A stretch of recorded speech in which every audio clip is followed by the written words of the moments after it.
बिस्मिल्लाहिर्रहमानिर्रहीम। अस्सलामु अलैकुम वरहमतुल्लाह। मेरा नाम है मोहम्मद हैदर ज़िया और आप देख रहे हैं मेरा YouTube channel chemistry best solutions. Students, previous video lecture के अंदर हम लोगों ने काफ़ी तफसील से बात की थी क्लासिफिकेशन ऑफ मैटर के बारे में। क्लासिफिकेशन ऑफ मैटर के अंदर हमने पहली जो उसकी कैटेगरी है प्योर सब्सटेंस, उस पर बात की थी और हमने उस वीडियो के दो पार्ट्स के अंदर उसे कवर किया था। फर्स्ट पार्ट के अंदर हमने डिस्कशन की थी एलिमेंट और सिंबल के बारे में, जबकि दूसरे पार्ट के अंदर हमने कंपाउंड और केमिकल फार्मूला को डिस्कस किया था। आज के इस वीडियो लेक्चर के अंदर हम क्लासिफिकेशन ऑफ मैटर की जो दूसरी कैटेगरी है, जिसे हमने मिक्सर का नाम दिया था, उसे डिस्कस करेंगे। चले मौजू की इब्तिदा करते हैं। स्टूडेंट्स, हम मिक्सर को इस तरह से डिफाइन करते हैं कि mixer is defined as it is an impure substance formed when two or more than two different pure substances physically combine together। तो यहां ये बात लिखी है कि मिक्सचर हमारे पास एक इम्प्योर सब्सटेंस है। इम्प्योर सब्सटेंस से मुराद ये है कि ये ऐसा मादा है जिसके अंदर मिलावट हुई है। इसी वजह से हमने ये टर्म इस्तेमाल की इम्प्योर सब्सटेंस। जब दो या दो से ज्यादा डिफरेंट प्योर सब्सटेंसेस को हम फिजिकली कंबाइन करें, यहां एक टर्म पे गौर करना है। सब्सटेंसेस दो भी हो सकते हैं, दो से ज्यादा भी हो सकते हैं, लेकिन शर्त यह है कि वो प्योर सब्सटेंसेस हों और आपस में वो डिफरेंट होने चाहिए एक दूसरे से।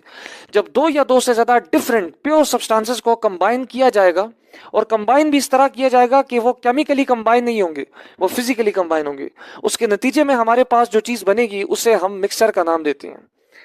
तो आई होप सो आपको यहां तक मिक्सर की जो डेफिनेशन है वो क्लियर होगी। अभी हम डिस्कस कर लेते हैं कुछ जनरल प्रॉपर्टी जो मिक्सचर के अंदर एग्जिस्ट करती हैं। सबसे जो पहली प्रॉपर्टी है मिक्सचर की वो ये स्टूडेंट्स कि the components of a mixture are just combined physically, not chemically. तो ये एक पहली प्रॉपर्टी होती है कि नेचर में एग्जिस्ट करने वाले जितने भी मिक्सचर्स हैं उसके अंदर जो सब्सटेंसेस हैं वो सिर्फ और सिर्फ फिजिकली कंबाइन होते हैं। दूसरी प्रॉपर्टी ये है कि properties of a mixture are same as that of its constituents. यानी हमारे पास जो मिक्सचर है उसकी जो प्रॉपर्टीज हैं, उसकी जो खुसूसियात हैं, वो उसी की तरह होंगी जिस तरह उसके कॉन्स्टिट्यूएंट्स थे। यानी जिन अज्जा से मिलकर मेरा जो मिक्सचर है वो बना है, जो प्रॉपर्टीज उसके अज्जा के अंदर मौजूद थी, यानी जिनको कंबाइन करके हमने मिक्सचर को हासिल किया, वही प्रॉपर्टीज मिक्सचर शो करेगा। थर्ड प्रॉपर्टी ये है कि a mixture has variable proportion of its constituents. अगर आपको याद हो, हम लोगों ने जब प्रीवियस वीडियो लेक्चर के अंदर कंपाउंड और केमिकल फार्मूला पे बात की थी, वहां मैंने आपको बताया था स्टूडेंट्स के जो कंपाउंड होता है उसके अंदर जो डिफरेंट एलिमेंट्स आपस में कंबाइन होते हैं केमिकली, तो वो कंबाइन होते हैं ना फिक्स्ड रेशो बाय मास। ये मोस्ट इंपॉर्टेंट स्टेटमेंट है कि किसी भी कंपाउंड के अंदर जो डिफरेंट एलिमेंट्स हैं जब वो कंबाइन होंगे तो उनके मासेस की जो रेशो है हमारे पास वो हर जगह पर कांस्टेंट यानी फिक्स नजर आएगी। लेकिन हम ये बात देखते हैं कि मिक्सचर के केस में ऐसा नहीं है। मिक्सचर के अंदर जो अज्जा हैं, जो कॉन्स्टिट्यूएंट्स हैं, जिनको मिलाकर हमने मिक्सचर को हासिल किया, वो वेरिएबल प्रोपोर्शन में मौजूद हो सकते हैं।